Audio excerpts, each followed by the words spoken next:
Darth Vader, Dark Lord of the Sith. Obito Uchiha, secret leader of the Akatsuki. Prime examples of how you could die a hero or live long enough to become a villain. He's Wiz and I'm Boomstick. And it's our job to analyze their weapons, armor, and skills to find out who would win a death battle. A long time ago, in a galaxy far, far away, the Iron Fist of the Galactic Empire ruled everything. All thanks to the super powerful super murderer Darth Vader. But beneath his spooky mask lay the husk of former nice guy Anakin Skywalker. As a child among the harsh wastes of Tatooine, Anakin longed to one day free his fellow slaves as a heroic Jedi. Lucky for him, he met Qui-Gon Jinn, a Jedi who believed little Annie was the chosen one and would bring balance to the Force. No pressure, right?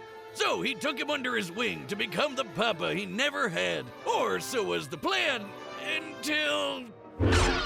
yeah. Instead, Qui-Gon's apprentice became Anakin's mentor.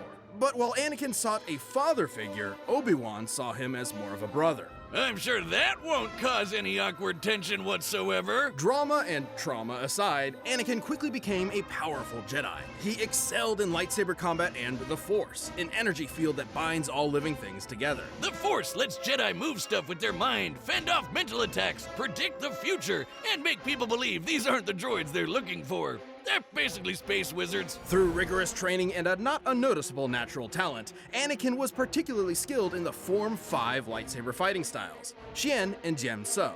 Also known as the Way of the Crate Dragon. You know that big sand dragon Mando blew up from the inside? Yeah, make that a lightsaber. Form 5 is incredibly versatile, well suited for defending against lightsaber and blaster alike.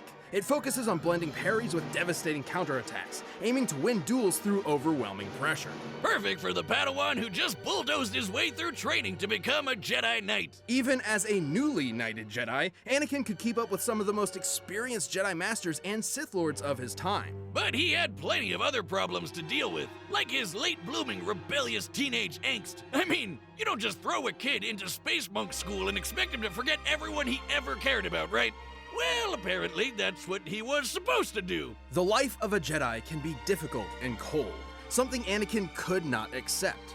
And so, rather than let his secret wife die in childbirth, he was seduced to the dark side through the promise of power. And so began his Jedi kill streak, until Obi-Wan gave him a glorious lava bath. How... refreshing? But thanks to his new Sith Master Palpatine, our young warrior was saved, reborn, rebuilt. He was now Darth Vader. Vader is a badass. Everyone knows it and they're terrified of him. I mean, just look at the guy. As impressive as his armor appears, you might be surprised by its quirks. See, while the Jedi view the Force as an ally, the Sith see it as a tool from which they draw power through passion and emotion. Most potently, negative emotions. Palpatine trained Vader by not only making him believe he killed his wife, but also ensuring he would never forget the monstrous machine he had become. By making the suit suck ass and piss him off. Seriously, Vader hates this suit. The armor would beep at random times just to annoy him, and the life support system was outdated from the start. Sometimes it would even turn off for several minutes. That doesn't seem good for someone with burnt up lungs. And it was so heavy and clunky that he could barely walk, sometimes even resorting to moving himself with the Force. Oh man, I knew Palpy was evil, but I never knew he was such a dick. Well, despite these issues, the armor fulfilled its true purpose, crafting Darth Vader into the equivalent of a slasher movie villain commanding a galactic army. Nobody wants to mess with him. Thanks to the dark side of the Force, he can make maelstroms that blast everything away, form barriers that shield from all sorts of attacks, and choke anything that's even a minor inconvenience. Hell, sometimes he skips straight to crushing your lungs. One time, a droid named I-5 tried to kill Vader with a laser stated to move 300,000 kilometers per second. That's light speed, and Vader easily blocked it. And for as much bullshit as Palpatine threw at him, Vader was tough enough and stubborn enough to push through it. Palpatine knew that Vader would eventually try to kill him and take over the Empire. It's how the Sith work. So he constantly fanned Vader's hatred by sending assassins after him to make sure he was still worthy of being his apprentice. Oh, that's nothing. One time, he blasted off most of Vader's robo-limbs, destroyed his armor, dropped him back on the lava planet, and told him to make his way back without the Force. An impossible task, yet one Vader accomplished. Yeah, 'cause he really wants to kill Palpatine. And that hatred is apparently useful in keeping Force wielders alive, and has sustained many Sith in conditions that would otherwise kill them. I'm sorry, Liam Neeson. Should've hated a little more. Vader has killed hundreds, possibly thousands of Jedi, including Obi-Wan himself.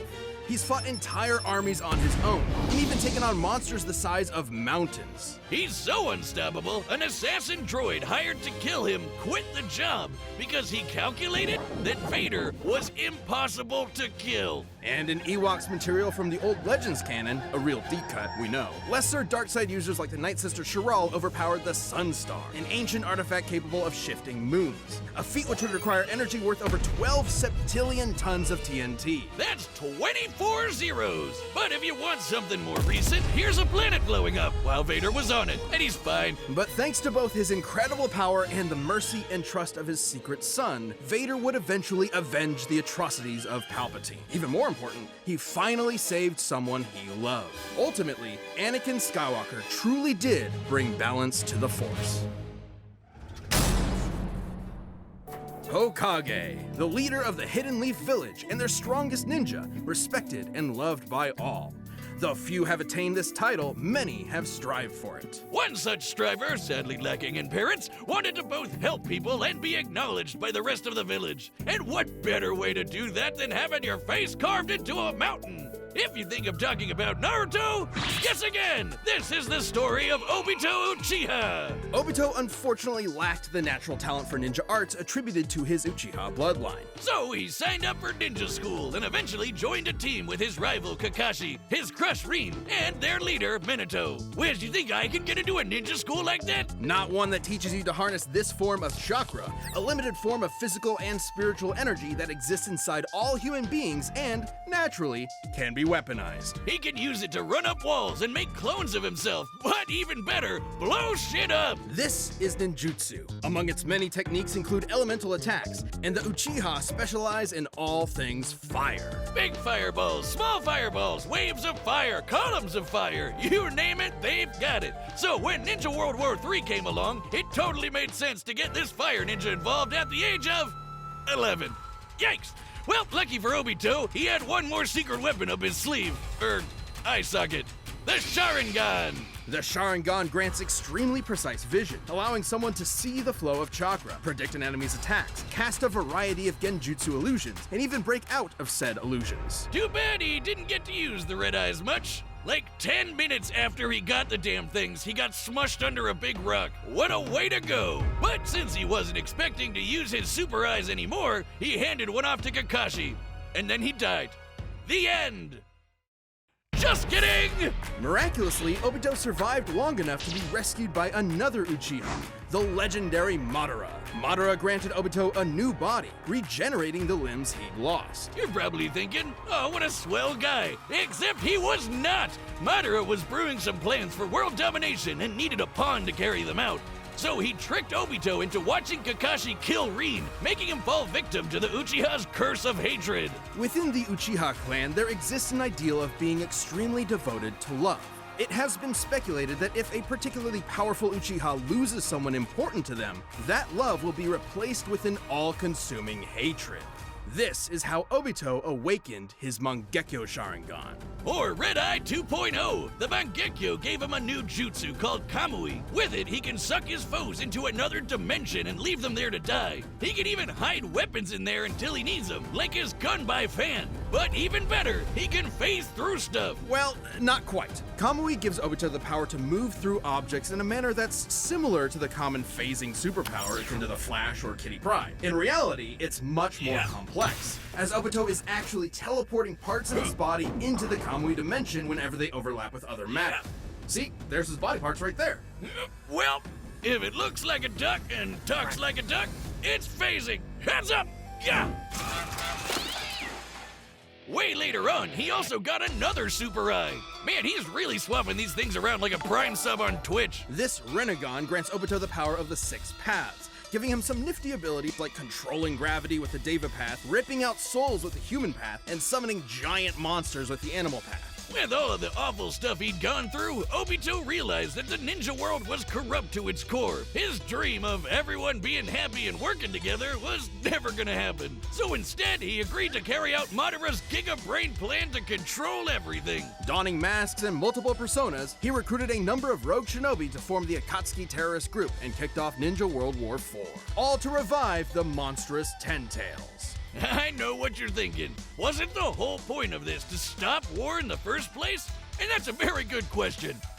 Anyway, the Ten Tails! A living mass of near inexhaustible chakra, the Ten Tails possesses tremendous power. It can create massive thunderstorms and hurricanes, multiple clones of itself, and the devastating tailed beast bomb. Forget bomb! That's basically a super nuke! This chakra ball is so explosive, it can eclipse continents and reduce mountains to dust. Comparing the surface area of this blast to the surrounding mountains, dispersing that much mass within a fraction of a second must have yielded a kinetic energy worth over 13 septillion tons of TNT. That's 24 zeros!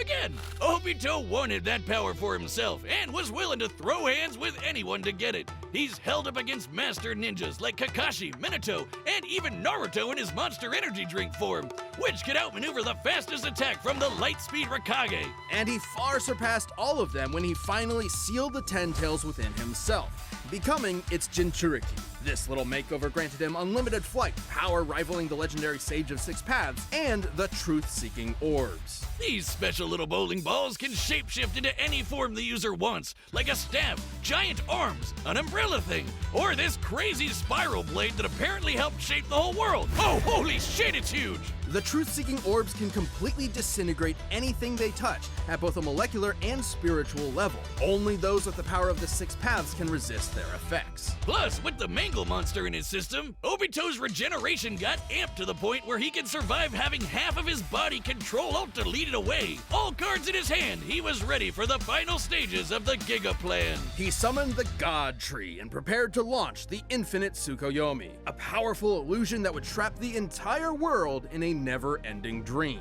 free of conflict and sorrow. But the violent cruelty of the ninja world could only quiver in fear when the anime protagonist walked in the room. After getting 1-2'd by some talk no jutsu, Obito saw within Naruto the spirit of his former self, someone who was always trying to help others. And they'd say his heart grew 3 sizes that day. Obito joined Naruto and Kakashi in saving the world, giving his life to protect his friends. And in his last moments, he entrusted them with reaching the dream he had so long ago, to become Hokage, of which they both succeeded. Though he may have lost his ninja way, Obito Uchiha overcame his hatred and helped realize the world he wanted.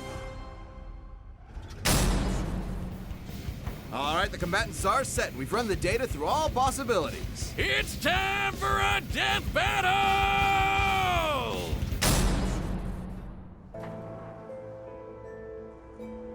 I sense your fear, your anger, and a power. I will be taking it. That power will save this cursed world. You'll have to pry it from my cold, dead hands. Then you will die. What?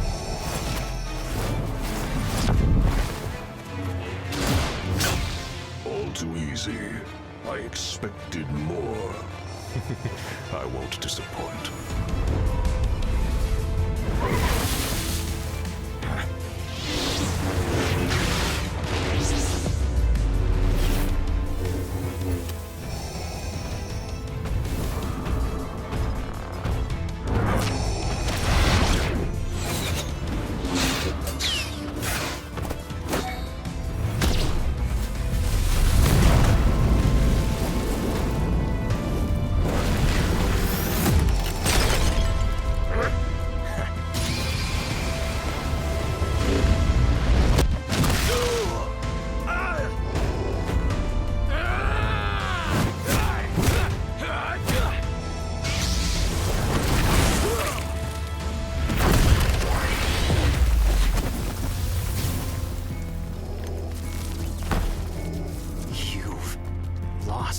humanity as well. On the path of the dark side, it is inevitable.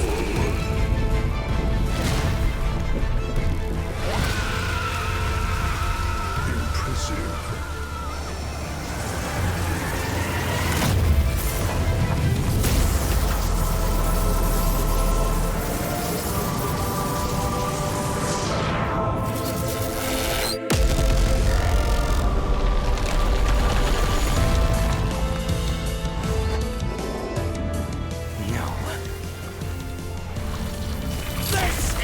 Inevitable!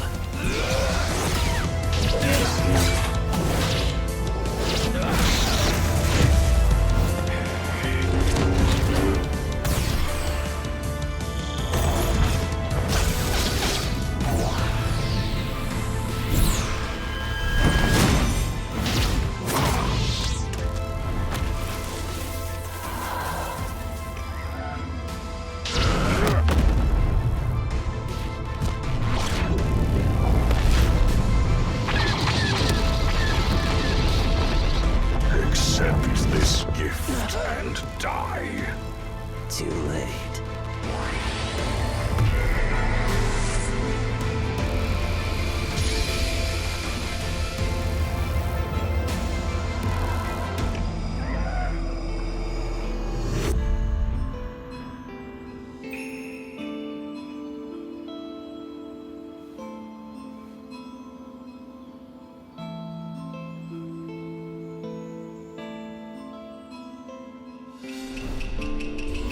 Liberated from hell. Find peace in the next life.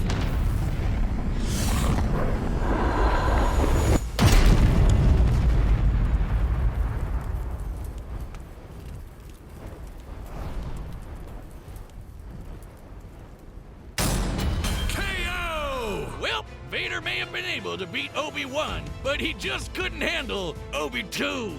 This was a fairly complex matchup. Both Darth Vader and Obito were roughly even in power and speed, so it truly came down to their skill and arsenals. And boy, did they have some deep bags of tricks, even some of the same tricks. Both could fend off mental attacks, both could move things around with their minds, and they both even had options to instantly kill each other. Vader could simply force crush Obito's body, but Obito could just as easily rip out Vader's soul. However, Obito had a few more impressive options available to him, edging out just enough to earn a win. For starters, Kamui made Obito extremely difficult just to touch, let alone injure. And as a Jinchuriki, he could regenerate from half of his body getting destroyed. While the dark side could help Vader survive extreme conditions, it obviously can't regrow limbs. Plus, thanks to his wide array of jutsu, Obito would eventually overwhelm Vader. While chakra may normally be a limited source of energy, unlike the Force, the Ten Tails provided Obito with an unlimited supply. And since chakra is both spiritual and physical energy,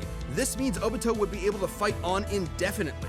Last but not least, Vader's preference for lightsaber combat means that he'd be up close and personal with Obito, right? Which left him vulnerable to getting disintegrated by one of the many truth-seeking orbs, or even worse, sucked up into the Kamui dimension. Yeah, don't forget about that. Not only would he have no way out, he probably wouldn't even be able to tap into the Force while stuck there. Game over. Have fun starving to death, I guess. Wonder how long you can feed on hate. Darth Vader may have had a tenacity that few others could match, but against Obito's similar might, busted regeneration, and overwhelming range of abilities, there was no escape.